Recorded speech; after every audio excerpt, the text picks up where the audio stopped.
welcome to this special episode of the Revelation Podcast. Today we're going to have The Rock and Wani Connection discussing wrestling today. What's up? What's up? Sup. It's good to have you on, man. You know, we went to this amazing school together. I've known you for about 4 years.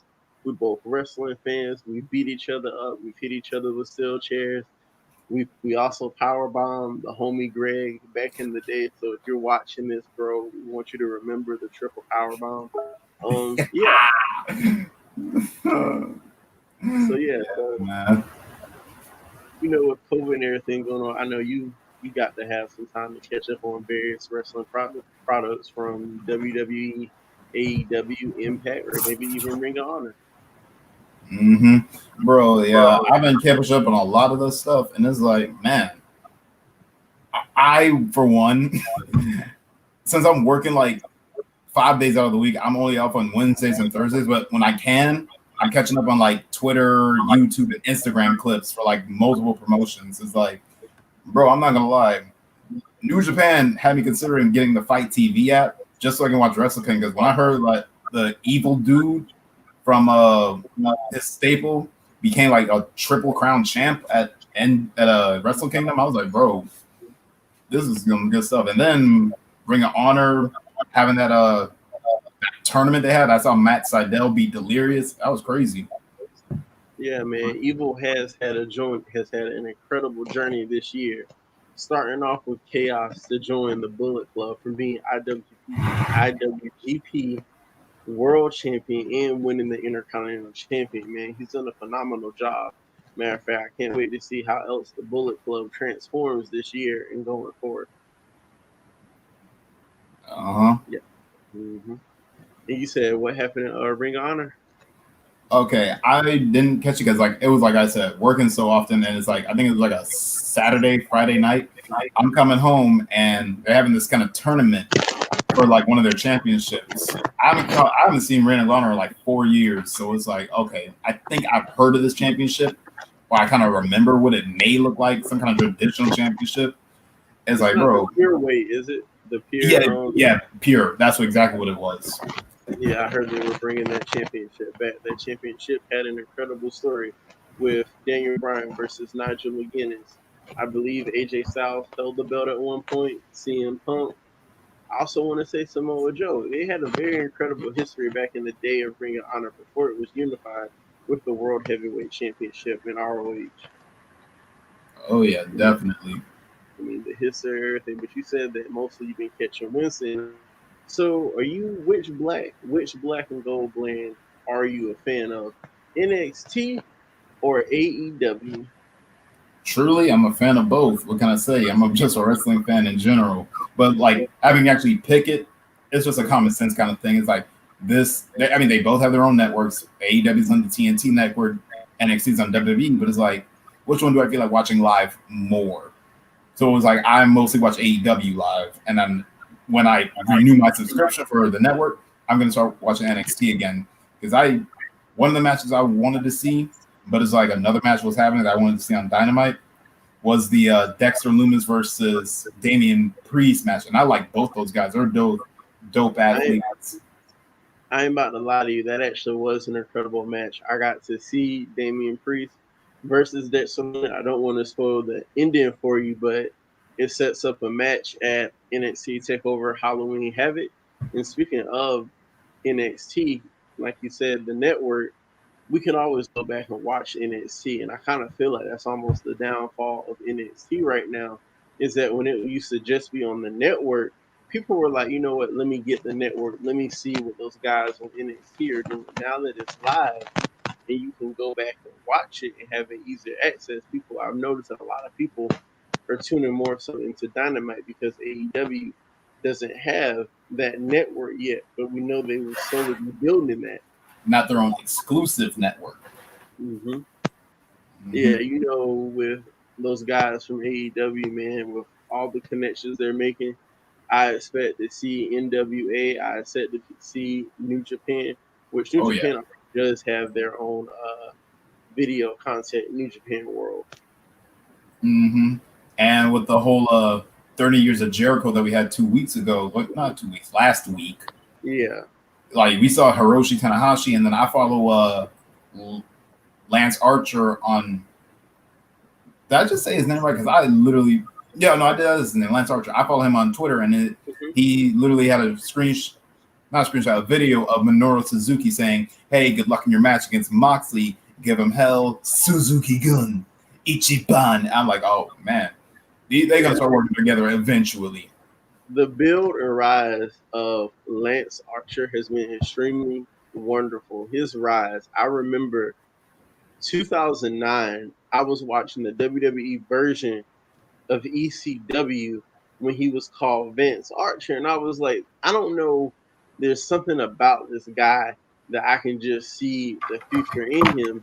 And now you fast forward to 2020, this man is challenging John Mox for the World Championship, and they previously beat the crap out of each other for the IWGP United States Championship. And both contests were hard hitting. The crazy thing is with Archer, it's like when I first saw him in WWE ECW, it was like, okay, I honestly did not think much of him, to be completely honest, because it was like, okay, he's on, like you said, the ECW version of WWE, the watered down one, the PG ECW. It's like, what can I expect from him? Most of the time, it's like, okay, this guy is just starting. That's kind of like the notion for the guys on that brand back in the day. When Kofi first debuted, that's where he went. When Kelly first debuted, that's where she went. So it's like, your screen is kind of freezing. Yeah, man, I remember that. Can you hear? Hello? I can still hear you. That's just your screen's not moving. All right, that's good, man. I'm glad my screen moving back, and I'm glad you can still hear me. I remember when we had that Jamaican accent, everything. Kofi Kingston, man. I remember CM Punk, Johnny Nitro to John Morrison, the return to Christian after he left WWE, went to TNA, came back to WWE, and ended up facing off against, I want to say it was Jack Swagger. It was Jack Swagger. I literally just watched the Wrestling Gifts video on it. Jack Swagger, and won the ECW championship. And speaking of, Jack Swagger, Jake Hager, I always thought it was funny that, he's in the inner circle. I was telling this to one of my other friends the other day. I said, I thought that might have would have made like a nice little joke on the 30 years of Jericho, where Jake Hager just makes a little joke about, hey, Chris, remember that time I beat you for the world championship? Yeah. Some people might not remember it because, it's been so long ago. Like, wait, he was the world champion? Yeah, 2010, won Money in the Bank. He cashed in on Chris Jericho on SmackDown to become the world heavyweight champion at that time. And that's the first time we saw straight-faced Jack. Because before that, he was the cocky, smiley all the time, beating his chest. That was Jack Swagger beforehand. I remember Jack Swagger the ring. Walked down to that entrance before. He always used to be like, I'm the guy who does all that talk. Jack had the World Heavyweight Championship. He walked out, I don't give a crap about none of y'all. I'm the champ. Had the most straight face on his face. Just walked down to the ring, talked into that mic. Who ready to get beat? A lot can change with the championship. Yeah. I guess. So across all the wrestling, like, what are 5 superstars that you are really following right now? Like from AEW specifically, or just wrestlers in general? I'm following wrestling in general. Like I said, AEW. I'm catching. I'm catching up with Impact, especially ever since the Black Wednesday, and more people are coming in. The Good Brothers and have been like the highlight of Impact on these clips. And to be honest, what's that? Their current women's champion, Deonna Purrazzo. I think that's how her name's pronounced. Yeah, the virtual world. I'm gonna be real with you. I did not know who she was But it's like every time I'm on Spotify and I'm listening to like the CFO's artist page, I always see her and like I'm like, okay, judging by like this picture, she has like an Italian gimmick, I'm assuming, because it was like red, green, and white. And it's like Perazzo was like a really Italian, at least to me, sounding name. So I was like, I have no idea who this is, but I seen her on the CFO page. And then when I actually started following her, I was like, okay, all right, I like this. This is pretty good. This is dope. I was extremely happy when she was in NXT. I'm like, okay, we might have the next class of 4 horsewomen, or we might have something else. I know you know her. Fujiwara armbar is one of the most devastating moves in wrestling right now. And I'm mad that in NXT, they didn't showcase how deadly she could be. In round, I'm glad that she's getting her chance in Impact to be the knockout champion. Personally, I felt she could have been in the NXT Women's Championship contendership because she's Mhm. extremely talented. Matter of fact, I don't know if you also know that she's the only woman to appear on NXT, Impact, and AEW. They made sure they got her signed, and to see her get released, honestly, I was just shocked. I was also shocked to see Zack Ryder go. Mhm. I was shocked to see the Good Brothers. You know, I ain't want nobody to lose their job. I know with every job when it comes to pandemics, so there's a crisis, something that's made. But I look at the other companies, they barely release anybody. And I always felt, you know, especially from the year 2015 into now, WWE has had an extremely talented group of people, whether that be the men's roster, women's roster, tag team roster. How do you let the Good Brothers go? How do you let Deanna Purrazzo go? And for me, it's like sometimes they pull the trigger on people when they feel they need to, or sometimes they don't pull the trigger off. Sometimes they pull the trigger way too late. I feel like, okay, say they do pull the trigger on some of these people. It's like, okay, with the Good Brothers, formerly known as the OC, it's like, okay, they think they were tag team champions like once, but I think they were probably transitional, if I believe so. So it was like, okay, that's either too early or not, or they didn't build them up well. And they really didn't. It's like, because on their exit out, they were kind of pretty much squandered. Because think about it, they pretty much got squished by Aleister Black and Ricochet. Not even as a team. Like both those guys were by themselves when they did it. So it's like, okay, you mean that this dude? You mean telling me Aleister Black can withstand getting beat up by 3 people, but it's like he can still go out to the ring and win a match against a dude twice his size. So it's like, okay, that makes the OC look weak and Aleister look really strong. And Rowan is like, man, I feel kind of weak now too also. So it's like, dang, so really only one person's winning out of that entire 4 group of people. 5. Well, let me try to highlight 3 points real quick. First, WWE has never been able to book Luke Gallows. I don't know if you remember this. Luke Gallows used to be Fiestas. Festus, yeah, Festus and Jesse. Festus. This is the whole document because Luke Gallows was always my guy when I was a little kid. Then you got Straight Edge Society, Luke Gallows, and they put him back with Punk in 2010, which was actually the year 2009, 2010 he actually got into wrestling. So that's why I remember him a lot. I'm like, okay, 2010, this was one of the first dudes that I actually watched when I saw wrestling. Then you have this run where you pair him with AJ, y'all don't go full force. You put him with Finn, y'all do nothing with him. And it's just like, okay, give us WWE Bullet Club. Give us what we need. Like anybody, you could have added anybody to that group to get them over. And they never did because WWE was never really prone to factions. And I feel like, okay, think about it. It's like in the past, let's kind of highball it, 10 years. What factions has WWE? Yeah, I literally would have to consider the past 10 years to think about the factions that WWE has made in the past 10 years, the past decade. And really, the only factions I can think of are both recent ones, Retribution and Hurt Business. Okay, I can't even put Retribution in a faction that they built right. Hurt Business started off slow. I'm glad how they added Cedric. Fracture wise, I'm gonna remember the Shield, but right now WWE probably not is gonna really talk about the Shield because Dean Ambrose finally took his change off and is once again John Mox. So we're not probably gonna really hear about the Shield too much. WWE had the New Day, which we'll get into that a little bit later when I bring my point up about Big E. The New Day was together and has been together for 6 years. I will touch on them later because I don't want to get too political with them.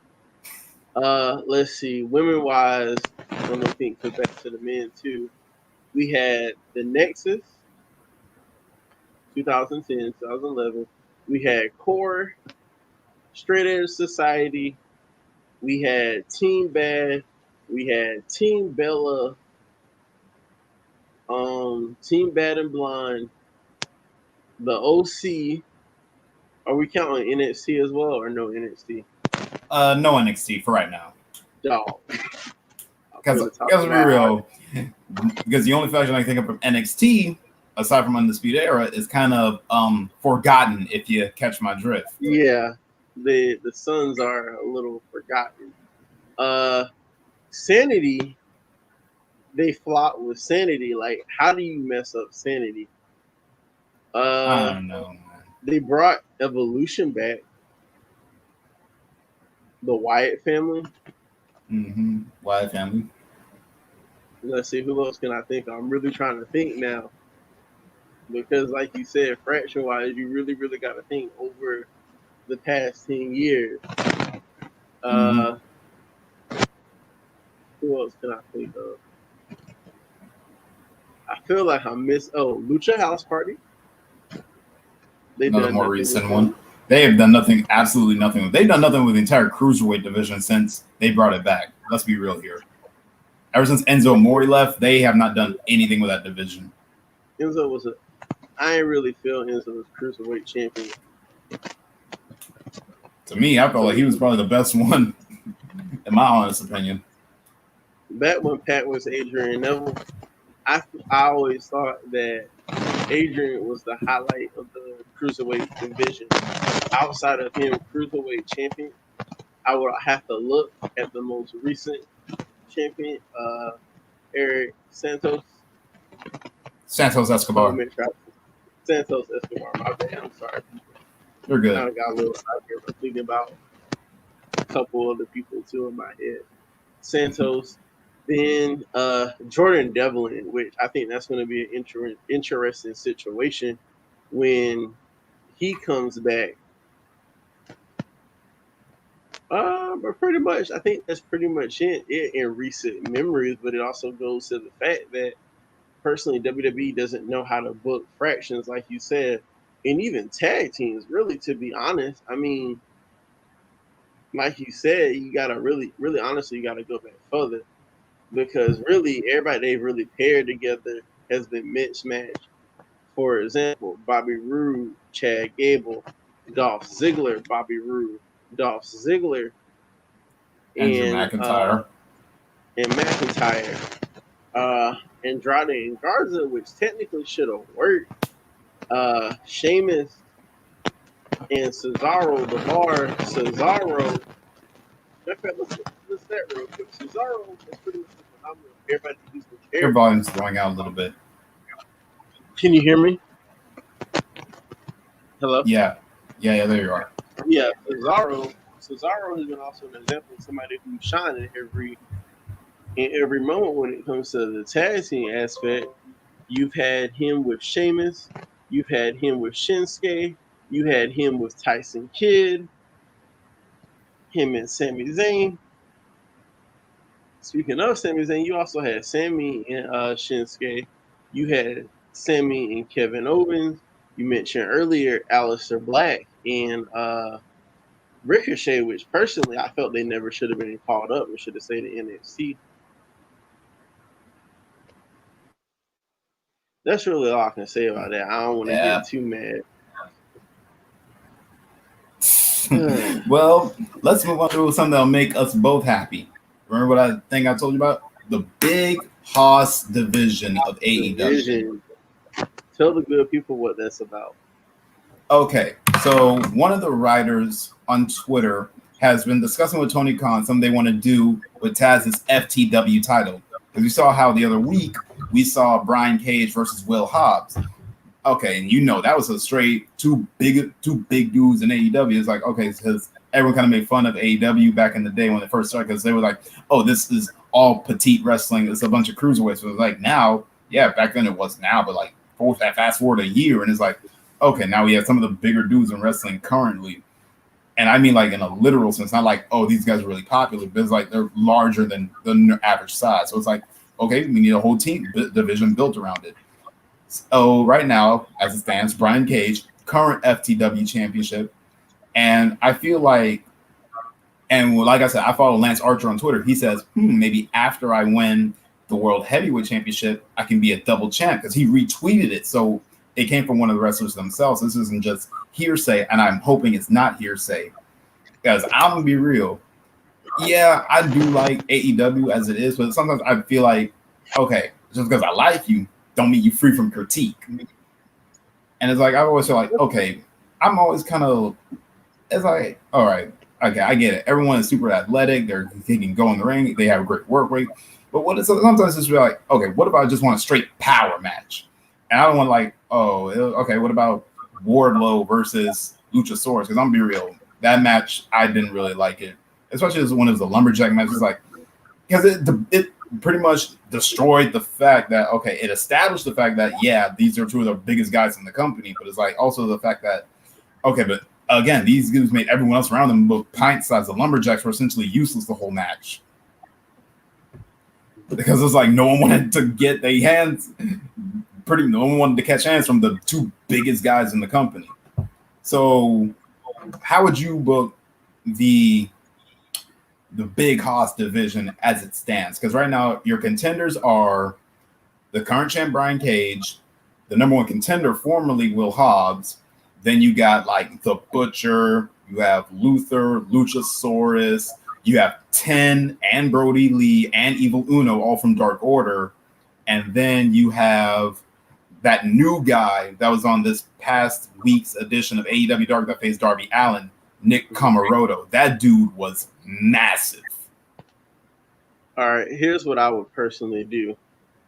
I would let Taz come out with Brian Cage and address the controversy about the FTW championship, where people have been questioning the legitimacy of that championship.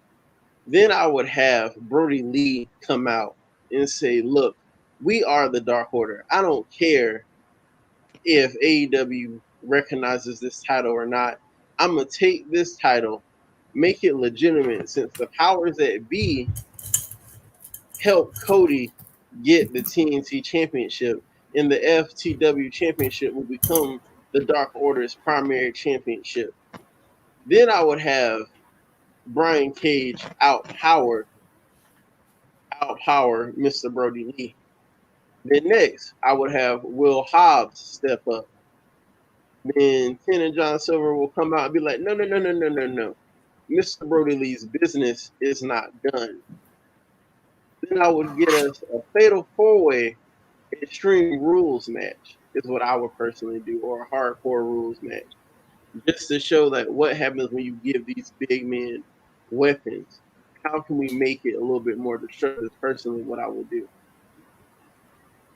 All right, but you said fatal four-way, so that's Brody Lee, Hobbs, and Cage. So who's the fourth person? The fourth person, I would have it be a mystery opponent. I would bring somebody, let's say, mystery opponent. How about we bring in Warlow? Because MJF says, you know what? I'm running the campaign to be World Heavyweight Champion. Screw this company. Warlow, you're my right-hand man. So that means that you have to go win that other championship. And then I would have MJF hold both championships, or try to hold both championships, and Warlow tells him, screw this, I'm coming for your titles. All right, I can see that. How would you book how AEW AEW's women's division. Dang, you gave me the hard one. Okay. Or you want I'm me gonna to? Or be you real. want me to take this too, and I'll leave NXT to you. No, I can take the women's division. As it stands now, Sheeta, good wrestler, but I feel like okay, she's a good wrestler, but half the time they don't do anything with the women at all. Like, bro, because like think about it. Literally, okay, I try to have a think about positive. I follow Sheeta on Twitter too. It's like, okay, she does the same thing everyone else does. It kind of arbitrary. Oh, watch Dynamite kind of post or check out these matches on AEW Dark. Check out this guest on Shot of Brandy. Is like, all right, she does the normal so and so, but it's like, bro, half the time. Oh, I don't know what that noise was. Okay, half the time is like, bro, think about it. Most of the time she was just in the crowd watching. It's like, aren't you a champ? Why don't you have like any like segments showing us like you training or anything? I mean, I get like she's a Joshi, and Joshi didn't really focus much on character as they did like work way for the rim. But it's like, come on, you could have gone like the Timothy Thatcher approach. It's like, okay, so you don't want to do actual speaking promos, just show us you promos of you like improving your technique on your moves or stuff like that. I feel like, to be honest, my favorite women's champ so far in the AEW's women's division technically wasn't even a woman. My favorite champion so far has been Nyla Rose because she actually had good promos. She was a heat magnet because of the whole transgender thing. It's like, I honestly prefer Nyla over Sheeta at this point because it's like, I feel like she got people talking about the division.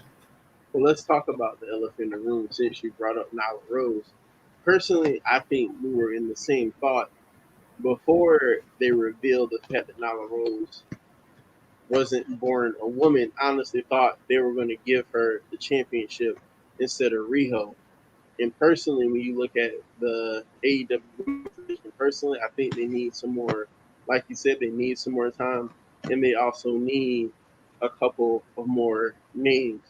I think Big Swole is coming along just fine. Britt Baker is still working on her character. Who else do we got in AEW? We got Red Velvet. We got Riho. Nala, they need to give her a little bit. Also, Kong, I also felt would have been another dominant champion. Brandy, I don't think with Brandy, they don't want to give too many of the elite championships. But I know Brandy is still training, so eventually I feel one day Brandy will be the women's champion. Personally, I would love to say, let's bring in Sasha Banks. Let's bring in Tessa Blanchard.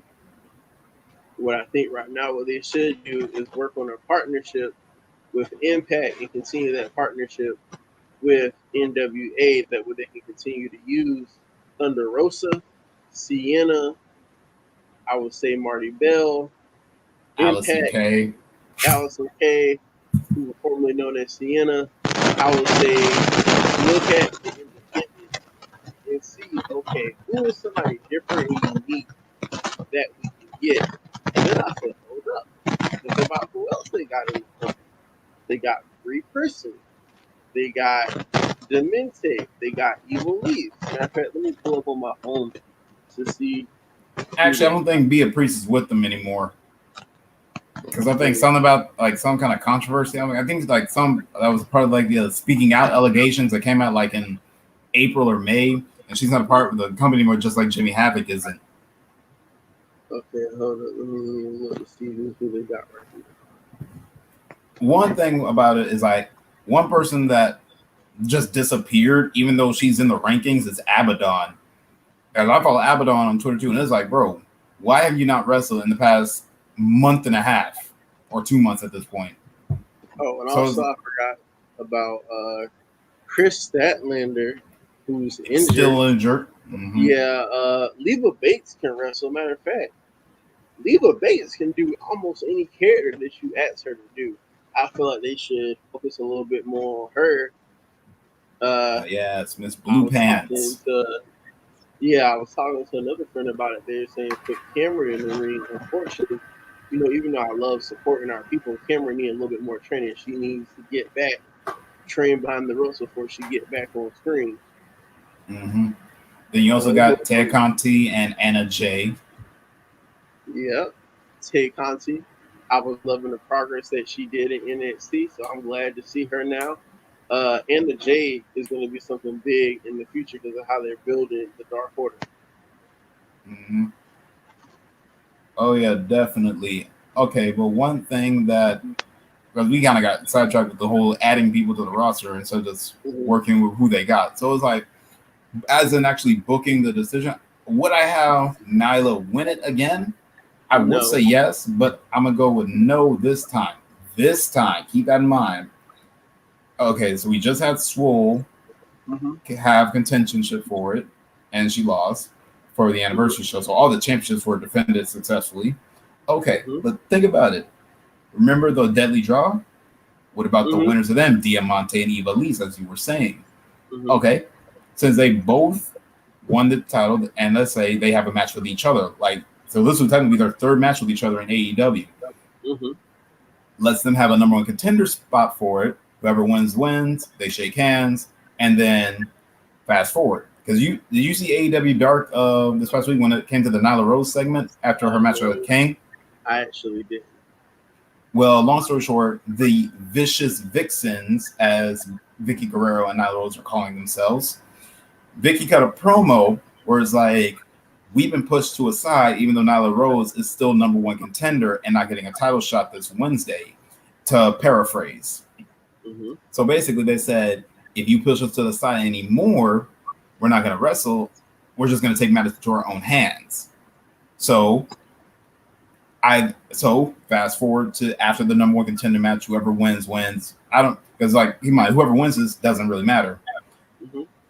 Mid match, Nyla Rose comes out and attacks them, and saying they want to have an actual ending to the match. And since they give everyone what they want, Nyla Rose, this is now a triple threat match. Nyla Rose isn't going to win, but Diamante or Ivelisse does. So the title changes hands, but they're going to be the transitional champion. Nyla Rose is going to attack. You said Nyla's going to attack who? Whoever wins the actual championship for like the next couple of weeks until the pay-per-view. And then once she wins it back, that's when I want the women division to keep stack up. Because remember, like earlier in the year, I think it was back in February, probably when Nyla was champion, like Swole came out, Chris Statlander came out, I think Britt Baker also came out, and they kind of made you swarm around the fact like, oh, they're trying to pay attention more to the women's division now. So that's what I want to do, but it's like I felt like they kind of squandered it by pretty much not doing anything with the women's division at all. Who would you have beat Nyla? Personally, I would have Thunder Rosa beat her. Personally, all right, Thunder Rosa. I'm not too familiar with NWA, and it comes to like the wrestling shows on YouTube. I'm more familiar with MLW than I am NWA. Me personally, who I would have beaten Nyla would be once they get all their entire roster back. Because I think they're still missing like 3 or 4 people, women's division wise, because like most of their women's wrestlers were Japanese, or at least the more notable ones. So they're missing Emmy, they're missing Yuka, they're missing Riho, and there's a fourth one. I'm sure of it. I forgot her name. But whatever her name was, say, okay, they have a battle royal with all the women. You got Baker and Rebel, Reba. Then you got Swole, Abaddon, Allie, Brandy, Just Cause, Ivelisse, Diamante, Sheeta, and Little Swole, and Red Velvet. And they have a battle royal, but it's like I said, Nyla Rose, she said, okay, why do they have to get a championship shot the easy way? Everyone else has to win through the rankings because wins and losses matter, right? Mm-hmm. So basically, before the battle royal even starts, Nyla comes out and straight up tosses everyone. And then it's like, okay, but 3, 2, 1, a music for someone we haven't seen in a while hits. Because what's one name I left out? Exactly.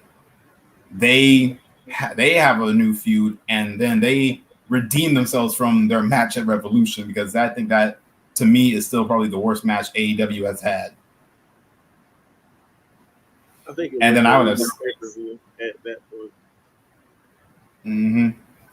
I can think the only worse match than Rose versus Statlander was the Havoc versus Luther match they had on AEW Dark back in, like, was it March?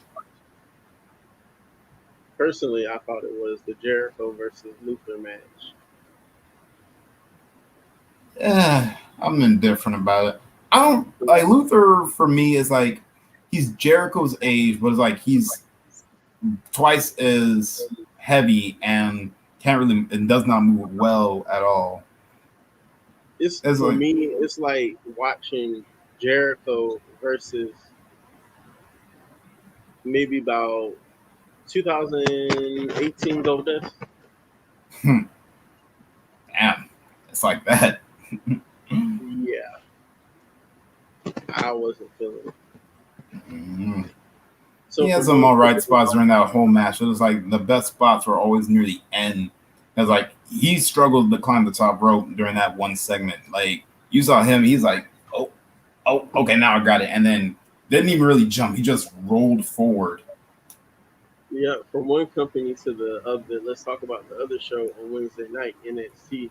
This time I'll take the NXT Women's Division, and I'll let you either talk about the world title picture or the North American Championship picture. Personally, right now, I feel that the NXT Women's Division is stacked. Right now, we have the champion Io Shirai. Ember Moon and Tony Storm return to NXT Takeover 31 to add more star power. Rhea Ripley, my bad, Rhea Ripley versus Raquel Gonzalez is going to be a hard hitting match at NXT Takeover Halloween Havoc, and also at that pay per view, Candice LeRae will once again face Io Shirai.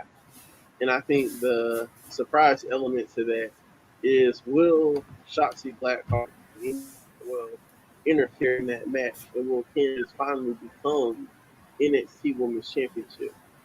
Will the Poison Fairy finally cast her spell over NXT through the Gargano way? We also have right now Tegan Knox, Dakota Kai are injured right now, which sucks. I've been following Tegan Knox back when she was next to Noel, back when What Culture had their own promotion, and seeing how she's evolved. It just kind of breaks my heart a little bit to see that she's injured again. And Dakota Kai was on the rise. And so it sucks to see her out. Rhea Ripley, I feel that Rhea has to do a lot to build herself back up from losing against Charlotte at WrestleMania this past year. Personally, I felt she shouldn't have lost. I also want Vanessa Warren back on NXT television to team up with Aaliyah and to add some more legitimacy to the Robert Stone brand. And hopefully, Mercedes Martinez will be back on NXT soon to also help the women's division. I'm very excited to see what Ember's going to do. Uh, I guess I'll move on to the North American. Then we'll talk about the world title. Damian Priest right now, I think, is a beast as an NXT North American champion. Dexter Lumis, man, has perfected his gimmick. The prototype was Samuel Shaw in Impact, and the final product is Dexter Lumis. So I cannot wait to see him one day hold a championship in NXT. Yeah. Now think about it. I did read somewhere that Loomis was in TNA, but it's like I was like, he looked familiar, but it's like, was he the dude that was in the team with Magnus? And it's like he was always copying something that was Magnus did. I think that was his thing. Yeah. Or am I thinking of someone else? I'm trying to remember if it was Magnus or Matt Morgan. The thing that I remember him for was trying to stalk Christy Hemme. From what I remember, the girl was stalking him. From what I remember, I remember him stalking her. That's what I remember. Like I said, I would have to go back on YouTube and really try to see it. I gotta go back. I definitely gotta go back and check that out. The NXT World Title. I hope that Finn Balor doesn't have to vacate because personally, ever since Keith vacated, oh not vacated, ever since Keith lost his championship to Karrion Cross, Karrion injured. Finn Balor is not injured, so hopefully he won't be out. Otherwise, what do you do at that point with the NXT champion? The past, and this isn't the first time that Finn has had to give up a championship, but Finn came back to NXT to reinvent himself, and to see all this hard work just disappear, I hope he's able to recover. Oh yeah, definitely, man. Finn Balor, that's like probably one of the dopest people I've seen to come outside WWE, like be one of the indie favorites to come in and be like one of the most over people with not just the hardcore audience, but also a casual audience. It's like, yeah, man, I'm glad he's found his suspense. The Prince Devitt. Yeah, I found his suspense. He did come back. Sorry to cut you off, but man, when he came back to NXT, I saw the Prince. I remember talking to Alicia, and I was just like, this is what I'm talking about. She said, wait, he's not smiling. I said, you doggone right. This is the Prince. This was the version that should have been in WWE, leading the OC, giving us our version of the Bullet Club in WWE. This is the man that should have been Intercontinental, WWE, World Heavyweight, whatever title. This is exactly the man that put Bullet Club on the map. When he came back, I was like, okay, cool. He's about to team up with Johnny and Tommaso to face off against the Undisputed Era. Then when he kicked Johnny, I'm like, okay, is Finn Balor going to join Undisputed Era? Then it was no. Then when Survivor Series came around last year, I'm like, okay, are the OC finally going to reunite with Finn Balor? And then Dunsky. Okay. Let's move on to the draft. The draft, ladies and gentlemen. Me and Wanu are going to be doing our own version of the draft. And personally, for this draft, we're gonna start before WWE released anybody. So WWE still has everybody that they got from this year, all from this year. Also, what we're gonna do, we're gonna have 6 draft picks from NXT and 6 free agent picks, just they're from either AEW, Impact, somebody just to make it a little bit fun. Do we ever set like a limit of how many drafts we were gonna do? Like how many total drafts? I forgot. We did not, but let's kind of go.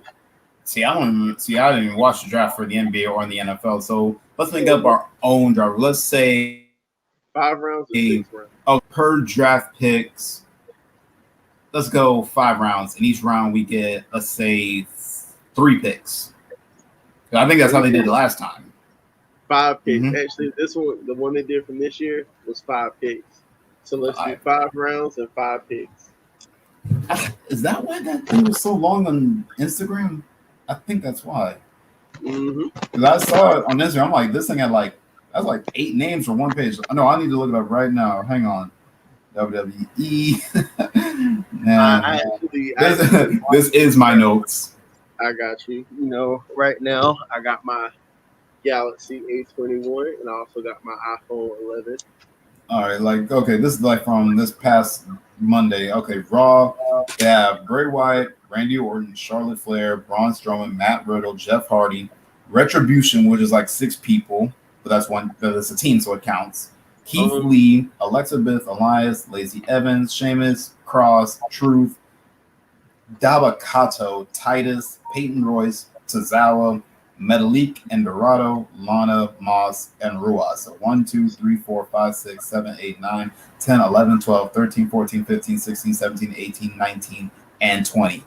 That's for one night. So, yeah, that had to be 5 picks. Yeah. So, yesterday when we were talking, Did you still want to bring those championships back just so we can make sure I have that in mind for the good people? They're like, oh, what's he talking about? Bringing titles back. We still bringing those specific titles back?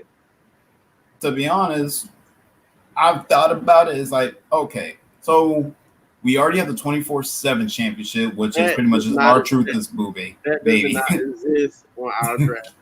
We talked about that yesterday, so if you don't want to think me and him changing up, we talked about that garbage. No, I know, but I was saying, it's like, why have this and have R-Truth have it when R-Truth, who's been a WWE alumni since 2001, because a lot of people don't remember how old R-Truth is, because like that's kind of this thing, or they never pay that much attention. You want R-Truth? If I give a little fun fact about R-Truth?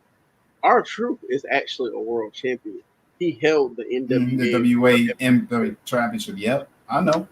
When he was Ron the Truth Killings and NWA and TNA NWA. Yeah, I know. It's like, but it's like when he first came in WWE, because I saw like the one thing on the network, it was like, bro, Road Dogg came down to like that time period's FCW. This would be like, yo, man, I want you to come with me. We can do like a team thing since you rap, and that's kind of my thing too. And then that's when the WWE got introduced to K-Quick for the first time. So it was like, oh man, this is way back in the day. This is 2001. We talking pre 9/11, 2001 at that, I believe. All right, so it's like, for this draft, what championships do you want to give each brand? I think just also to make this fair, let's just have a clean slate. Like Raw will have what championships, and SmackDown will have which championships to work with.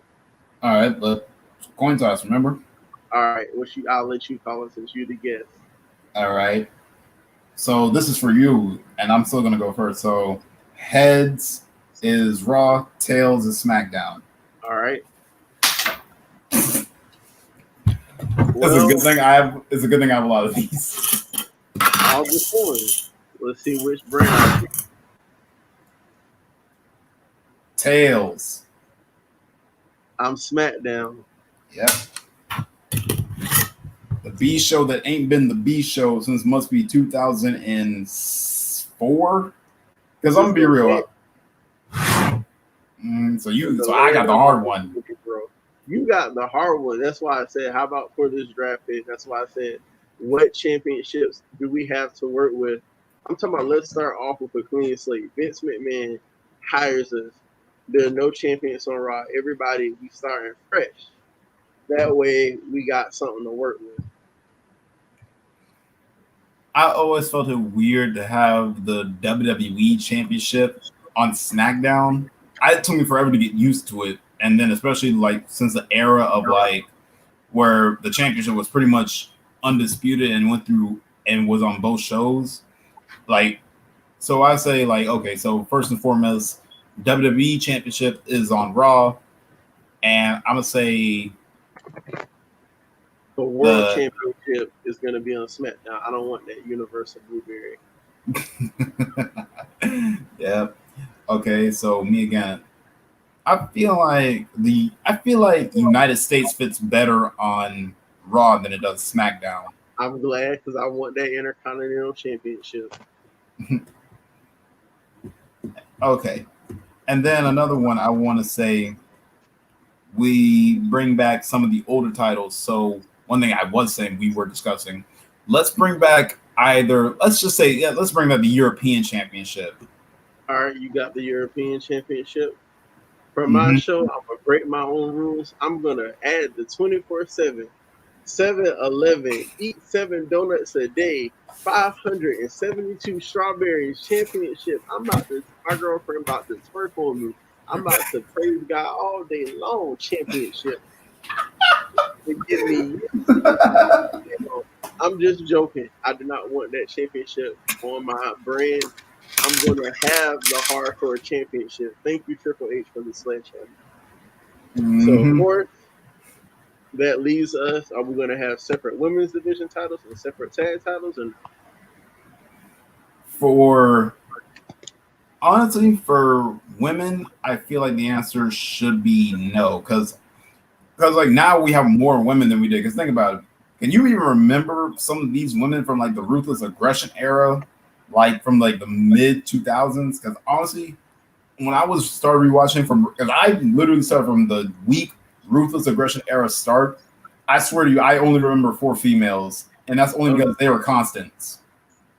I remember Molly Well, I know we still. Holly, Uh huh. Trish Lita as a Uh huh. Trash's Trish Stratus, Molly Holly, Lita, and then what was this woman name? Jacqueline. We had Tori Wilson. We Jacqueline, had yeah. Sable. We had the Tori Cat. Wilson was We there. had Jazz. Shawn Michaels, I think, was in WCW too. I can't remember. We had Stephanie. Matter of fact, WWE Women's Division has always been up and down. Personally, I know you more of a tag team man. Let me take the women's division, and you can take the tag division.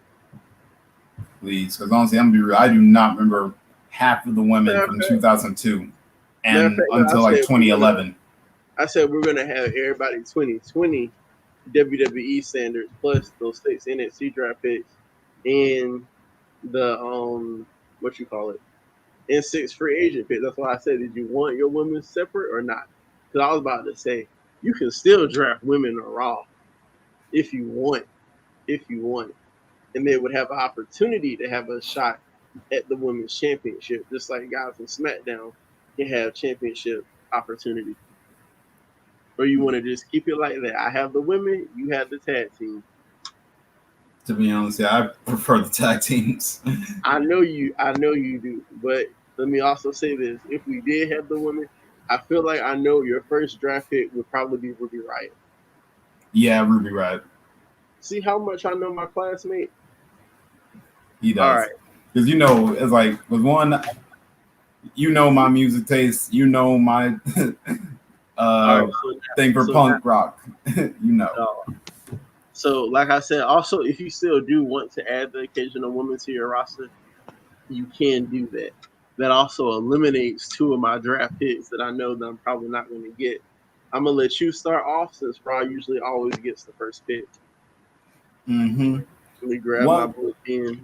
And you said that we're free to get anybody as if they never fired anyone on Black Wednesday, right?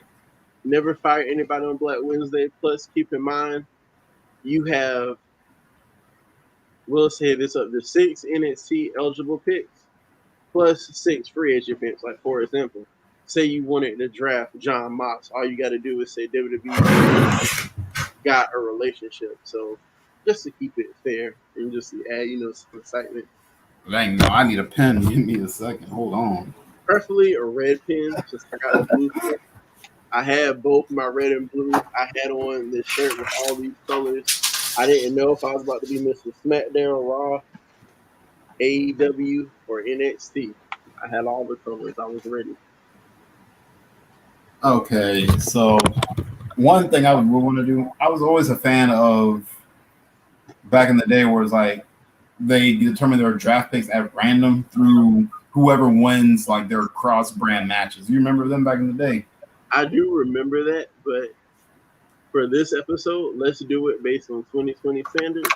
You in charge of Raw. I'm in charge of SmackDown because we actually got about 10 15 minutes left. Dang, 10, 15, that's some deep stuff. Okay, for me, like you said, my first initial pick is probably going to be Ruby Riott initially, yeah. And it's like, would I want to bring the Riot Squad in as a whole, Ruby and Liv? I'm going to say, yeah. So All right, Ruby and Liv would be my first pick. So that's my tag team pick, Ruby and Liv. all right. So my first pick, I'm gonna also choose a pair of women. I'm gonna choose the Golden Role Models. Oh, Bailey and Sasha, yeah. Yep.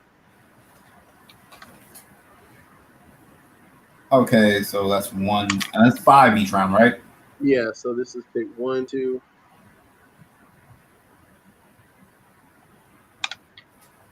So for every 2 picks, I get 2. Mm-hmm. Or we'll rotate. Next round, I get 3, then you get the 2. Just so you know, have a little excitement. So this is first. So this is 3 picks. This first one, right? Yeah. And then my next one, I get 2. Okay. Mm-hmm. So my draft pick number 2, real. I'm gonna keep him on Raw. I'm sticking. Well, was he on Raw this year? No, that he was not. I'm gonna be real. I'm gonna pick my boy John Morrison. Yep. I don't know if you have been keeping up with WWE. John Morrison and The Miz were actually both drafted to Raw. So yeah, but I want to keep him solo. For my first round pick, I'm gonna grab another stable and take the first NXT pick. SmackDown becomes undisputed with the Undisputed Era. Dang, you come out hitting hard too. UE versus my Ruby, my Riot Squad. All right. All right, is my go? Mm-hmm. All right, so my second round pick was John Morrison alone. So this is my third pick. So this is the end of round 1 for me.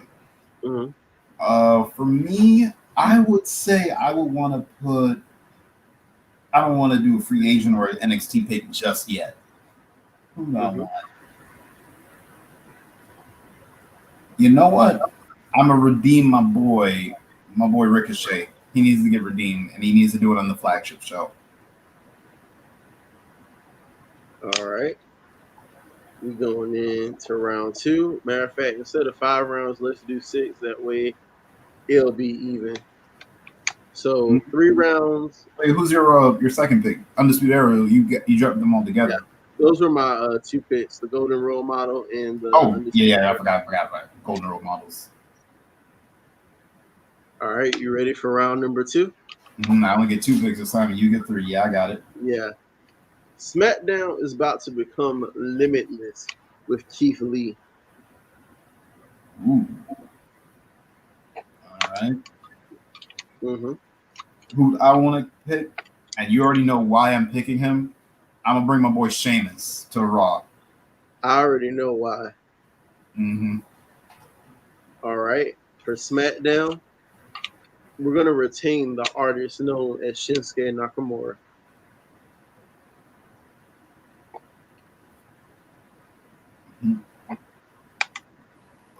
Okay. All right.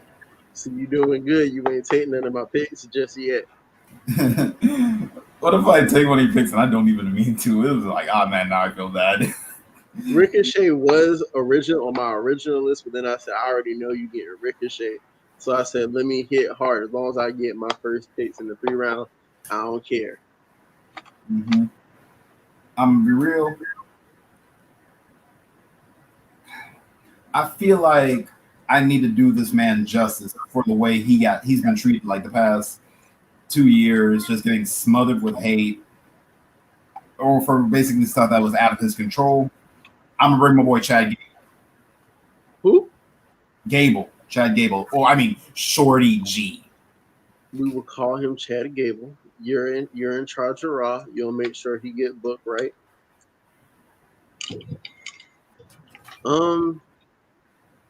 My next pick has shown me something that I always knew. I believe Roman Reigns SmackDown will retain the tribal chief, especially this current incarnation. Yeah, this current Reigns is dope. He should have been a heel a while back. They never wanted to do it. Mm-hmm. And now they see all this praise that he's getting. It's like, wow. Yeah, what did I say earlier? Pulling the trigger either too late or not quick enough. Mm-hmm. All right, it's back to you. Round number 3. Mm-hmm. Let me see, 1, 2, and 3 picks. All right, this is probably my second women's pick. I'm gonna be real.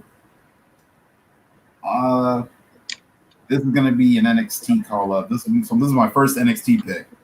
Mm-hmm. And I am going to suggest. Hang on, because half the time I keep forgetting this girl name, but I like watching her wrestle. It's not Io Shirai. It's the other one. She's Mia Yim. Mia Yim. That's her name. Raw retains the head HBIC. I'm gonna match that just in case before you take her. Io Shirai. Back to you. Second pick will be, even though I really don't think he deserves the second chance after the crap he did, I'm gonna at least make him somewhat of. I'm gonna keep him as a threat. Lars Sullivan. You can keep him. And I'm gonna pick AJ Styles. All right, back to you, Brody. That's last pick of round number 3 for Team Raw. To be honest, I'm gonna bring. No, that's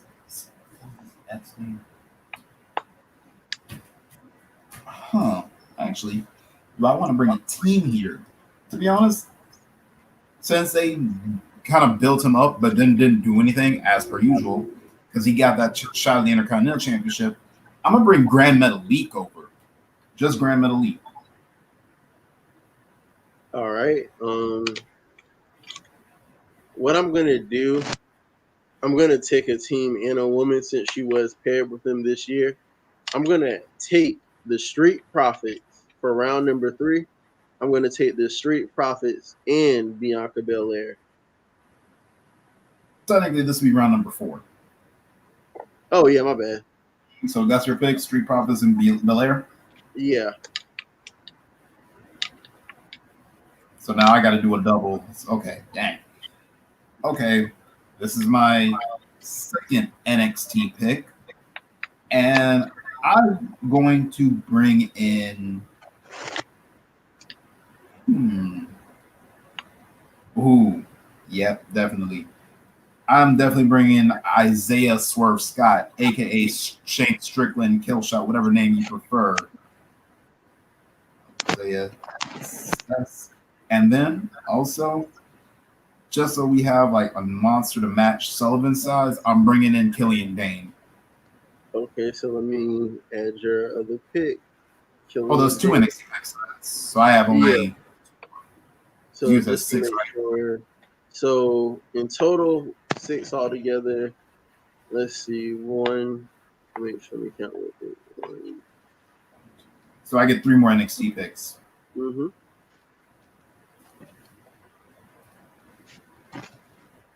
And then, oh yeah, I get 1 more pick since this is round 4.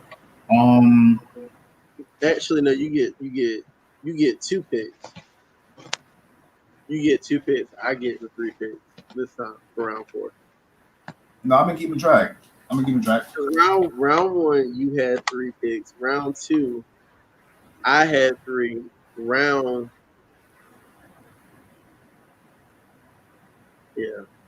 2, I had 3. Round 3, you had 3. Round 4, I was drafting the Street Profits and Bianca due to the fact that Bianca's with the Profits this year. Or you want me to count that as a separate pick? I'll count that as a separate. Yeah, it can be. No, you can keep them together. All right, so I'm also going to take my free agent pick is going to be AJ Lee. And my last pick for this round, because I know you're going to eventually pick him up, so I need to have a counter for him. I'm going to say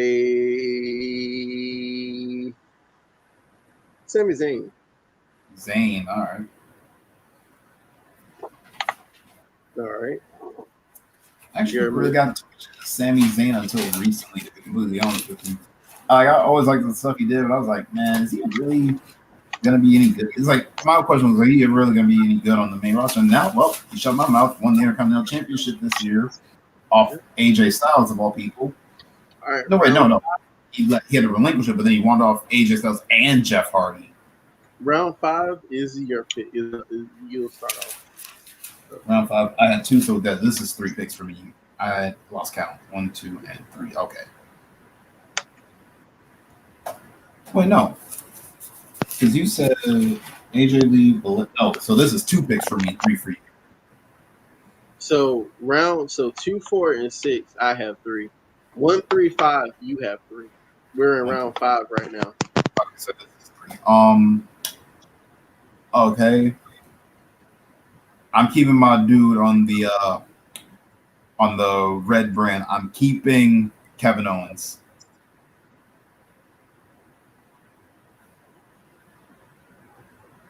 All right. So you're keeping Owens.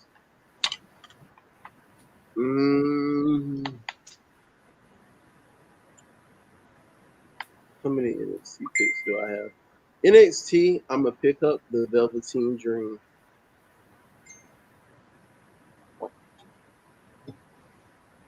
Man, us and problematic wrestlers, right? Mm-hmm. Okay, so this will be my first free agent pick. To be honest, I really would want to see him. Because I feel like, okay, they always wanted to say like, oh, we need someone to replace Rey Mysterio. So it's like, okay, maybe you're always trying to look for the wrong kind of luchador. Not every luchador needs to be Hispanic. Mm-hmm. My free agent pick, El Desperado. Wow.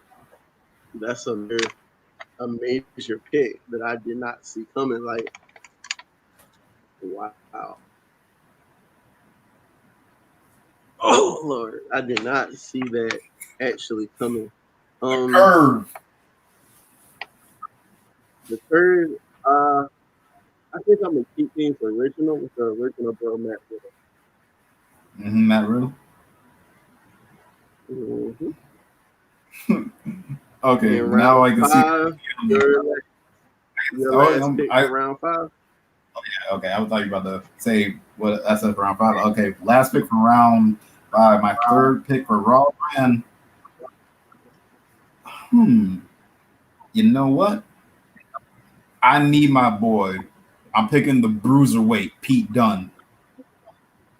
Okay, I didn't see that coming. I thought you were going to get your other dude, but all right. I mean, he can be on the board for me. SmackDown for this era, we're going to try things the Gargano way with Johnny and Candice. As a team? Yep. So Gargano family. Okay. Gargano. Yep.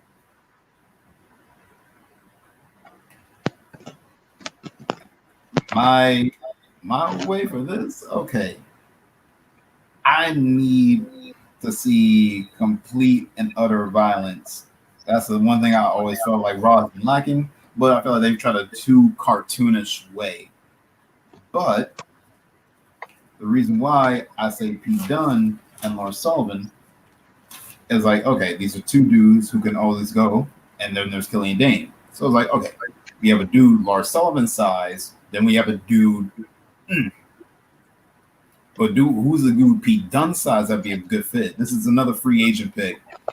I'm going Jimmy Havoc. Jimmy Havoc causing havoc on Raw. We're going to keep with the theme of having a chaos. I'm going to bring the Black Widow, AJ Lee, back to WWE and SmackDown as my free agent pick. You already have AJ Lee. Wait, I thought I had round stopped. Oh shit, I did have AJ.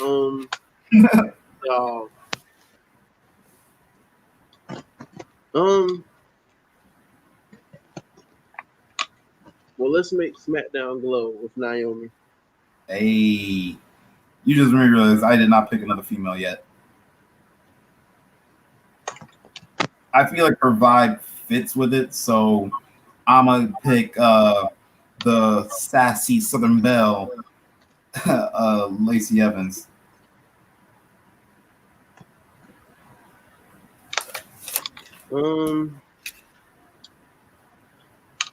I'm gonna keep them on the blue brand, because they are nine-time WWE World Famous Tag Team Champions. Clap your hands together for the New Day. It's a new day. Yes, Yes, it it is. is. Matter of fact, let's go ahead and have that bonus 7 round real quick. You know how Let's WWE. both get let's get that 5 count because I need to hurry because I have like an hour left of battery time on this thing. Let's both get 5. Well, Mr. Monday Night, since we back on Raw, I'll let you go first. All right. 5. To completely separate them. Honestly, I felt like they should have stayed on Raw, so I'm getting Hurt Business. You know, you finally took one of my picks. Because since it happened once, it needs to happen again. Them and Retribution need to finish that feud. Because Retribution got IRL is still on Raw, but Hurt Business got moved to SmackDown. I'm gonna take Daniel Bryan and Drew Gulak as a team. Matter of fact, no, I'm gonna take Bryan by himself. Back to you. All right. This is another NXT call up. Man.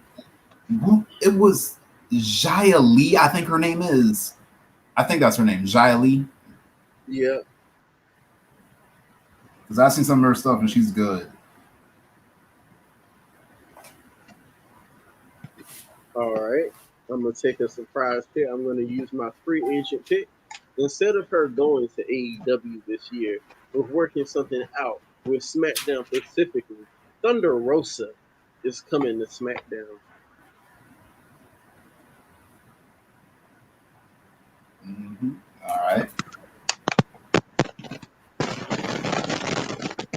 For me, I felt like, okay. All right. You already have the New Day. Dang. Okay. So, one thing I felt like they really needed to do, like these dudes wrestled each other in almost every other company they were in together. I don't think they've done it in WWE. Wait, no, hang on. Because did you say you can keep me in Shinsuke? Yes, you already have Nakamura.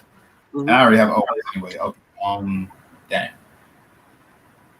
One thing I did think they should have done, like I said, because I think just realized something.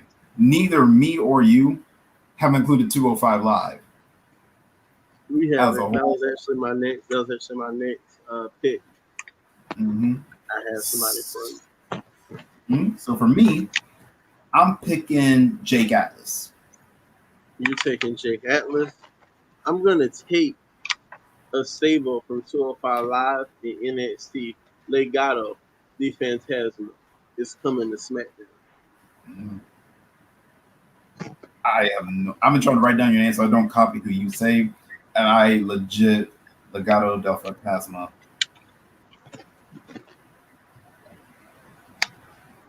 Honestly, I guess I should go ahead and say this because I know you're gonna pick him up because I wasn't planning.